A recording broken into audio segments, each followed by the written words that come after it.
वो हिंदुआ सूर्य और क्षत्रिय समाज और सब समाज का गौरव फोटो सेशन बाद में कर लिया, वो यहीं रहेंगे सारे। वीर शिरोमणि महाराणा प्रताप के चरणों में सशक्त नमन करते हुए आज हम उस वीर योद्धा की जयंती मना रहे हैं जिसने आज तक कभी हार नहीं मानी। और इतना बड़ा आयोजन, ये सम्मानित मंच यहाँ पर मौजूद किसान मजदूर संगठन के राष्ट्रीय अध्यक्ष और क्षत्रिय समाज के आज अग्रणी भूमिका में लेकर चलने वाले ठाकुर पूरन सिंह जी, एक बार जोरदार तालियां बजा रहे हैं। और महिपाल मकराना जी भी आए थे, सूरजपाल अम्मू जी भी मौजूद हैं, नरूका जी हैं, कर्नल साहब हैं, पूरी कमेटी जिसने इस पूरे कार्यक्रम की तैयारी के लिए आप सब बधाई के पात्र हैं।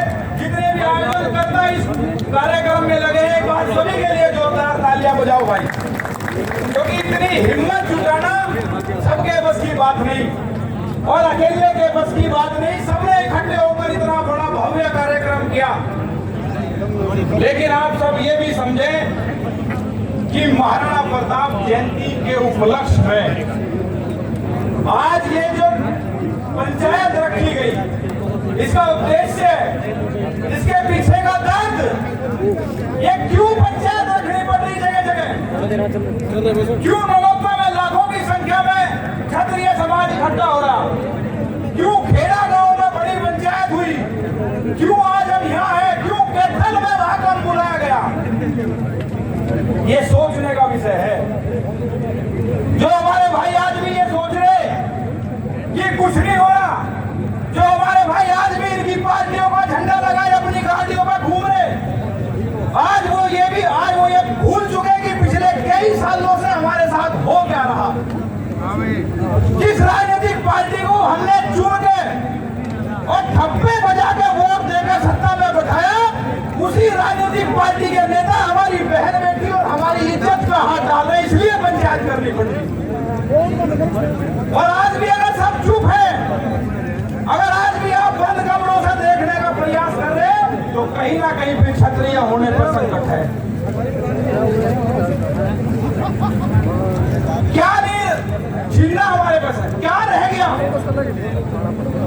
सीलिंग एक्ट लगा के जमींदारा छीन लिया गया, आरक्षण की भट्टी में क्षत्रिय समाज को घोप दिया गया, और तो एक नौकरी, मात्र एक नौकरी हुआ करती थी, फौज की नौकरी, उसे भी अग्निवीर बनाकर 4 साल का कर दिया। हमारे क्षत्रिय समाज के युवा आज एक रोजगार के लिए भी तरस रहे। और तो इनके जो समाज के इनके पार्टियों के नेता हैं, आप सुन रहे सभी वक्ता कह रहे, उनकी औकात इतनी बढ़ चुकी कि वो आज हमारी बहन बेटियों के ऊपर भी बयानबाजी करने लगे। और उनकी पार्टी, उनके आका आज चुप है, वो ये सोच रहे कि कुछ नहीं होने का। लेकिन भाई दिन में 6 बर्दाश्त हो रहे। अब तो सोचे अब क्या इस नेता को बुलाओ, अब क्या इस नेता को बुलाओ, इससे बात करो, इससे बात करो। पहले चरण का चुनाव हमारे क्षेत्र में था, पहले चरण के चुनाव में किसानों का इलाज कर रखा, और जब से लेके आज तक पूरे देश में विरोध बजा हुआ है, चाहे वो राजस्थान हो, चाहे गुजरात हो, चाहे मध्य प्रदेश हो, चाहे उत्तर प्रदेश हो। आने वाले समय में आपके क्षेत्र में चुनाव है। अभी कर्नल साहब ने घोषणा करी आप सबके बीच में, लेकिन इस बात को हल्की मत समझना। ये पंचायतें करने का उद्देश्य ऐसे ही नहीं हो रही पंचायत, इनका उद्देश्य लेके जाओ। और जो भाई आज भी ये सोच रहे कि कुछ नहीं हुआ, उन्हें जाके समझाओ कि सब कुछ लुट चुका, खाली दुकान बाकी रह गई।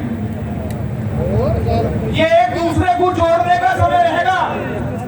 अगर अब भी नहीं समझे तो फिर कोई बोलने वाला नहीं रहने का। इस बार पूरे देश में राजपूत समाज विरोध में है, आप ये समझ लो। बात तो बहुत है कहने को। एक 2014 में प्रयोग करा था इस भारतीय जनता पार्टी ने, 2014 में एक प्रयोग हुआ था कि बिना मुसलमानों के पार्लियामेंट बनाई जा रही। हुआ था नहीं हुआ था? 2014 में बिना मुसलमानों के सरकार बनाने की तैयारी थी। 2014 में बिना मुसलमानों के सरकार इन लोगों ने बनाई देश में। और इस बार 10 साल बाद 2024 में बिना राजपूतों के सरकार बनाने की तैयारी में है नरेंद्र मोदी। लेकिन ये मंसूबा इसका कामयाब नहीं होने देना मेरे भाई, आपको कसम है। 18 राज्य क्षत्रिय विहीन कर दिए इस पार्टी ने। एक भी टिकट देने का नाम नहीं, राजनीतिक वजूद खत्म करते जा रहे। और हमारे पूर्वजों का, हमारे महापुरुषों का इतिहास चोरी करने का प्रयास लगातार इस पार्टी के नेताओं के द्वारा किया जा रहा है। और ये पार्टी के नेता सब चुप हैं।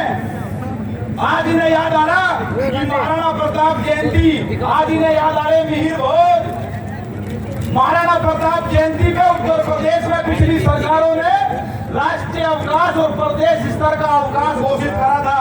यही पार्टी आई, इन्होंने ये अवकाश भी खत्म कर दिया। और आज महाराणा प्रताप की जयंती पे एक फूल चढ़ाने को तैयार नहीं है इनका कोई नेता। तो आप सबको लिए ये समझना मेरे भाई, जोरदार नारों के साथ मैं अपनी बात खत्म करूंगा। बोलिए वीर शिरोमणि महाराणा प्रताप की जय।